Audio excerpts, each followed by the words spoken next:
I want to quickly just briefly talk about freight. Freight logistics is vital to our economy, and it is central to the Atlanta region's growth.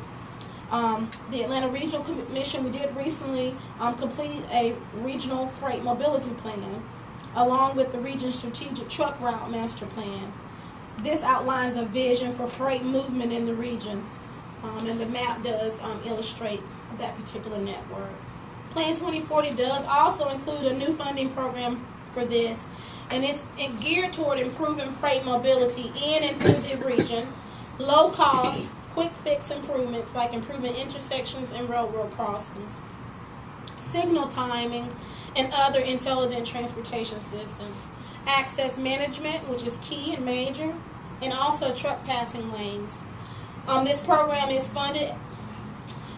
It will have a minimal funding category, and that has not yet been established, but it will be early sometime in 2012. In addition, other improvements to roadways accomplished through preservation and optimization and expansion will also benefit the movements of goods. So everything that we're doing currently that I've spoken about will also help increase the benefits of moving goods through the region. Consideration for freight and trucks are included in the design of all projects.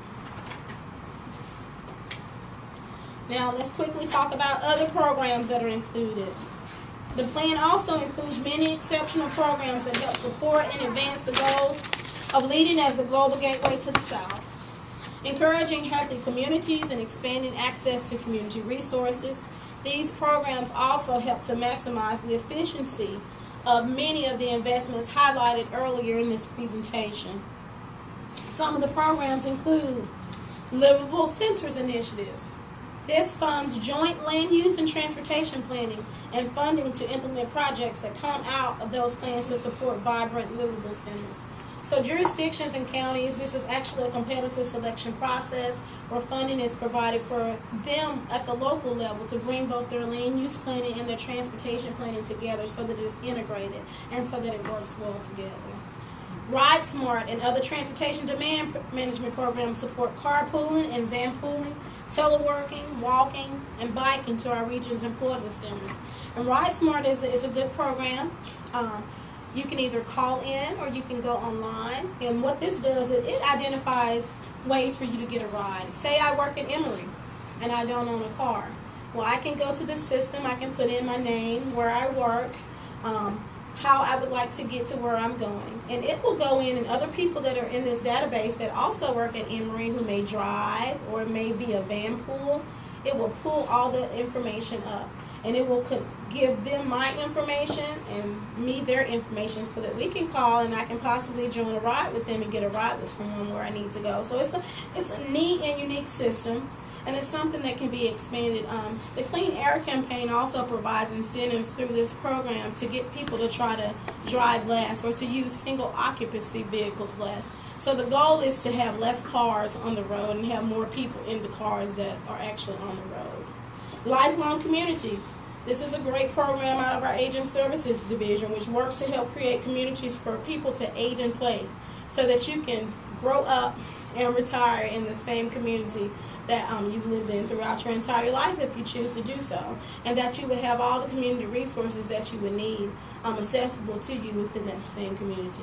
And then Human Services Transportation, which plans activities that helps coordinate transportation services, again for older adults, persons with disabilities, and other minority populations. We're almost to the end. Pavement and bridges are currently in good condition in our region, but here are some statistics. Our pavement and bridges today are actually at 95%, and that's considered to be very good condition. It actually exceeds the actual current level of service is required from the federal government, so they're in very good condition. And while the funding for preserving our existing roads and bridges in this plan is significant, it increases over our previous plan. It will only be enough, though, over the next 30 years to maintain our pavement and bridges at a level of 70%, which is still considered good condition. However, if we're able to have the funding available, the aspirations plan, which I talked about, which was that number, if we could do everything that we wanted to do, would be able to we would be able to bring all of our pavement and bridges back up to 95%. So if you look at the graphic, we're at 95% today. With the constrained regional transportation plan, we'll be able to keep our pavement and bridges at 70%. But if we're able somehow to implement the vision that is in our aspirations plan, we will be able to bring our pavement and bridges by 2040 back up to what they currently are today.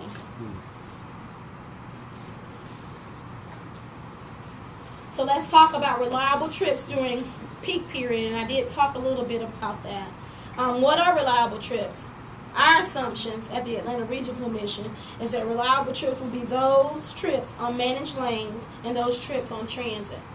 So again, we're talking about the managed lane system, we're talking about transit. Today, only about 49% of trips in the region are considered reliable. As you see in the next bubble in the constrained 2040 plan, by making those investments, we're going to increase that to 65% over the reliable trips today.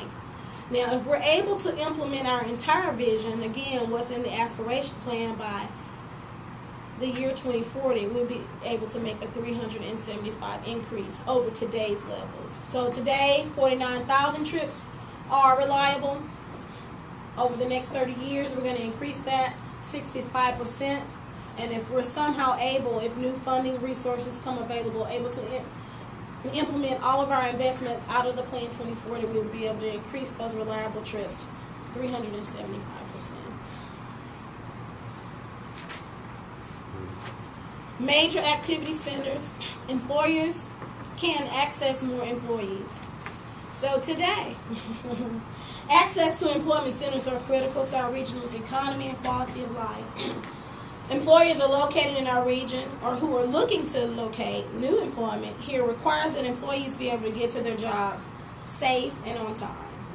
By implementing what's in the constrained plan, we can increase that by 13% more employers over today's numbers versus 72% with full funding of our vision. So what I'm saying today is that over the next 30 years, we will be able to increase your ability and other people's ability to get the work on time and safe by 13%.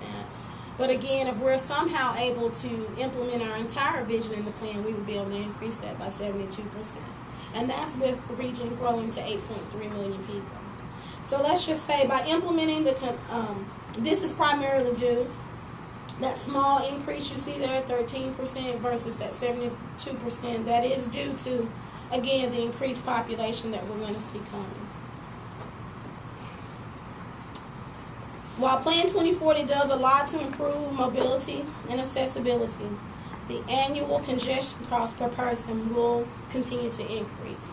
Today, on an annual basis, it costs us about $1,270. If we're able to implement the 30-year vision, that cost is still going to increase to $3,460. If we're somehow able, again, to carry out all of the investments in our entire plan, that cost would drop back down to $2,530. So basically what I'm saying, that even with all the investments, you can see that over time our cost is going to increase. And again, that's going to be due to you just have more people. And the more people you have, the more people that's on the network, the longer time you have to spend in your car, the more gas you're burning up. And with us not being able to truly predict where the gas prices are going to go, we know that over time our expense to travel daily to work and to other places we need to go, that's going to increase. I'm going to close out now. The bottom line is that our transportation systems, preservation, and our optimization needs, they are increasing past the investments that we have. Our limited ability to expand our roadways and transit. So we must do it strategically in ways to support the growth in our region. So what I'm saying is that bottom line, preservation and optimization of what we have existing today, it is critical, it is key that we maintain those.